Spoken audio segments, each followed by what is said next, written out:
ஒழுங்கின்மை மாறுச்சுன்னா நிறைவு வரும்னு அர்த்தம்.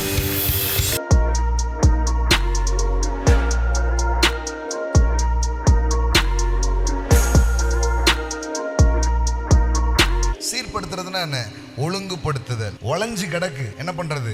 அடுக்கி வைக்கிறது. எதுவுமே ஒரு சரியா இல்லை, அதை என்ன பண்ணும்? இது பண்ணணும். கடவுள் பாருங்க, தன் கிரியேஷனை ஆரம்பிக்கிறார். எப்படி ஆரம்பிக்கிறார் தெரியுமா? பூமியானது ஒழுங்கின்மையும், அப்ப நான் உங்களுக்கு சொல்லட்டுமா, வெறுமையா இருக்குதுன்னா அது ஒழுங்கின்மையா இருக்குன்னு அர்த்தம். ஒழுங்கின்மை மாறுச்சுன்னா நிறைவு வரும்னு அர்த்தம். எழுதி வச்சுக்கோங்க.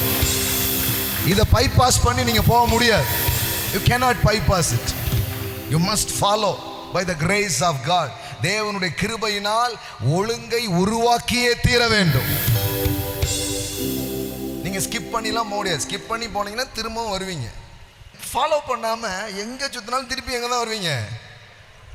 அங்கதான் வருவீங்க. ஒழுங்கு அப்படின்னு வந்து நிற்பீங்க.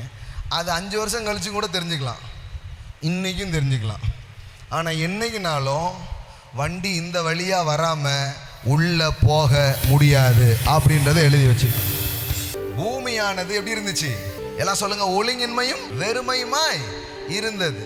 எல்லாம் சொல்லுங்க. எங்கெல்லாம் ஒழுங்கின்மை இருக்கோ அங்க என்ன இருக்கும்? வெறுமை இருக்கும். Financial discipline, spiritual discipline, relational discipline, எல்லா விதத்திலையும் எங்கெல்லாம் ஒழுங்கு இருக்கோ அங்கெல்லாம் நிறைவு இருக்கும். இயேசு 5 அப்பத்தை வச்சு எத்தனை பேரை போஷிச்சாரு? 5 அப்பம் 2 மீனை வச்சு எத்தனை பேரை போஷிச்சாரு? 5000 பேர். தெரிந்தான கதை.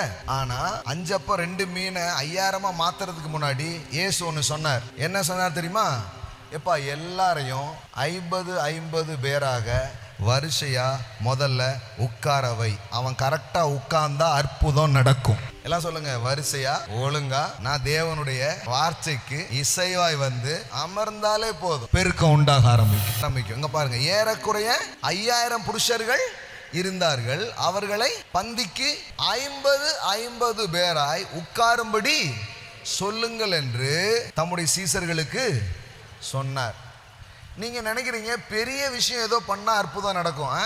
சின்ன கீழ்ப்படிதல் பெரிய அற்புதத்தை கொண்டு வரும்.